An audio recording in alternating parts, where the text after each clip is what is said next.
You are now watching a clip from the Inspired by show. You can watch the full episode on our YouTube channel or listen on iTunes, Spotify, or wherever you get your podcasts. So make sure to head over there, leave us a 5-star rating if you enjoyed it, and follow the show. And it's interesting that you mentioned, though, the fear of rejection, right? Because for so many of us, we are born with it, or we have never learned how to be rejected. Hopefully, in most people's childhood, they don't experience rejection. Many do. But for you, it sounds like that career really helped you overcome that.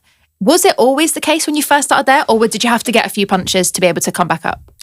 I didn't really know any different, really. The job was just to ring as many people as possible in a 3-hour shift, and the vast majority of them put the phone down, and you just really got on with it. If you wanted to hit your targets, if you wanted to get your commission, then there was no point crying over spilt milk every time you got someone screaming down the phone at you. But going back to the point you were making there, that you don't want children to experience rejection, it's a tricky one because I'm a mother of 3 myself, and I really want to shelter and protect my own kids, of course. But on the other hand, I do think rejection is a part of life, and I think resilience is one of the key skills to becoming successful. And quite often when people ask me what I attribute to my own success, obviously success is very subjective, which I'm sure we'll come on to. It's not that I would class myself as particularly skilled in any area, but one thing that I do have, and I've demonstrated time and time again, is the ability to overcome adversity and to keep pushing forward no matter what. And to quote one of the greats, my favourite, Rocky Balboa, it's not about how many times you hit, it's about how many times you get hit and then you continue to get back up. And I really resonate with that. And as a child, like a lot of us, I was bullied from primary school right through to secondary school. It got a little bit more serious at secondary school. I was actually hospitalised, I had bricks through my window and all sorts. But even for my kids, like I remember some of my earliest memories really were being around like 8 and 9 and asking the head girl in our class for permission to play the game at playtime. Everyone was playing British Bulldogs, and some days she'd say yes and some days she'd say no. And like at secondary school, I went through periods of not having any friends and dreading the break bell going because I didn't really have anyone to sit with or talk to. And I used to just spend a lot of time on my own or trying to fit in or being conspicuous. And as much as it was a really dreadful period of my life, it was character building. So I think as a parent now, it's a real challenge how much exposure, life exposure, you give your children. And as I said to you before we hit record, we're moving to Dubai in a couple of months, and the kids are going to have a very privileged life. It's all private education out there. There's no crime. There's no gangs. They've got anti-bullying laws. So they are going to be wrapped in cotton wool to a degree. So the challenge I'm going to face as a parent is how to make them streetwise and humble and compassionate and worldly wise and worldly aware without having to endure some of the atrocities almost that I went through as a kid. Yeah. How are you planning on doing that, Ellie? Well, for example, one of my friends and podcast guests, a guy called Spencer Lodge, who lives out there, he's doing some amazing work where he's working with young girls right through to teenagers who have been trafficked, whose families have tried to sell them in Bangladesh and some other countries. And he's actually involved in a charity that brings them over to Dubai, that houses them, that puts them into education. He then takes these girls, camping, hiking. You know when you just go completely blank? This happens to me a lot, which isn't very good for a podcast host, by the way, when you start talking and forget what you're saying. But yeah, he takes them hiking every week, and he's just so passionate, the way he talks about these girls and the contribution that he's making. And I just think, like, when we move over there, I'm going to take my eldest, Sienna, she's 10 years old. We're going to go on these hikes. We're going to, show her that she's in a very privileged position and try and give her, I suppose, an insight into just how fortunate we are in the West in particular, really.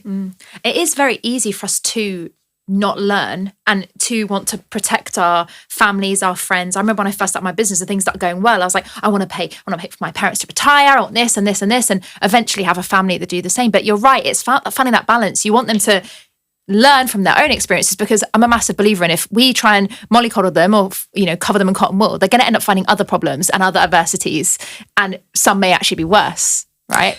100%. And one of the things, it sounds like I'm name dropping here, but I recently interviewed Eddie Hearn, and I've also been fortunate enough to interview his dad, Barry. Eddie arguably has surpassed all of Barry's expectations and his own, and is widely regarded as the number one sports promoter in the entire world. However, if you ask him, as I did, what his one regret is, it's the fact that he wasn't born into a working class family. Because obviously by the time he was born, Barry'd already made it. He was already a millionaire or a multimillionaire who was brought up in private education. He used to have a limo coming to pick him up from school. So he can never, no matter what he achieves, ever say that he's a self-made multimillionaire, because he always had that leg up, and that's what's driven him. But obviously, Barry was there from his dad was a bus driver, he was from a council estate background, and obviously went on to achieve unimaginable things. So it's really interesting, and that's going to be the same for my kids too. I suppose, a bit of a hybrid upbringing.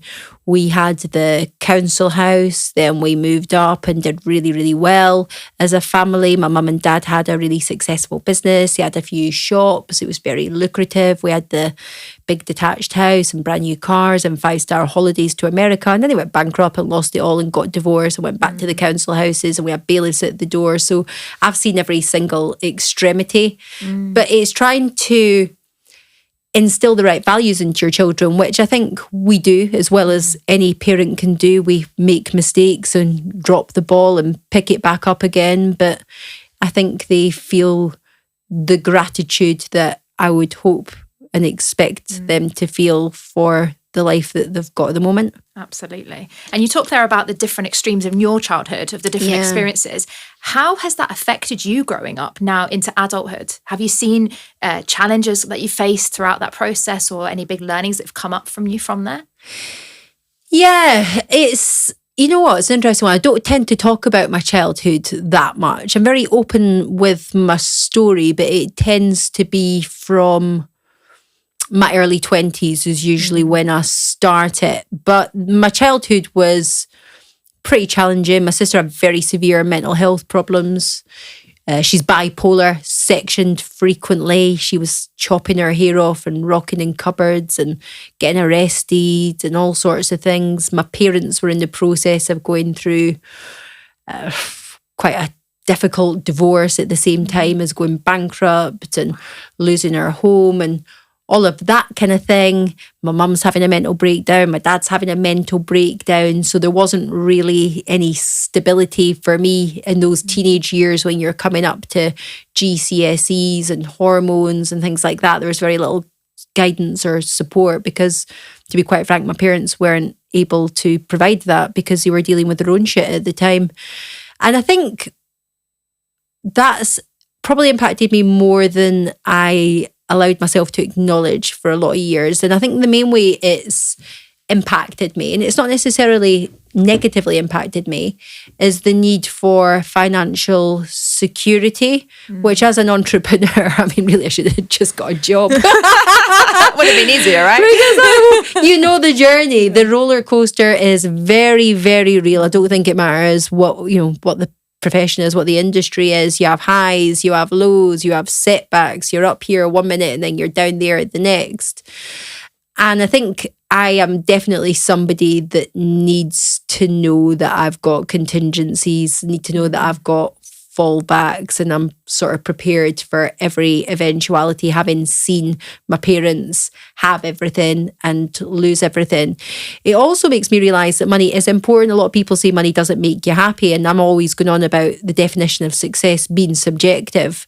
But I'm not naive enough to think that money's not important. Money provides freedom, money provides choices, and it also provides things that can definitely contribute to making you happy. Nice holidays, making sure that you can look after your family and extend that financial security and support people in the way that we're now in a position to do. Like with my dad, stays in one of our rental properties and things like that, rent free. And it's great when you're able to firstly sort your own finances out and then start to impact the lives of those that you love. Yeah.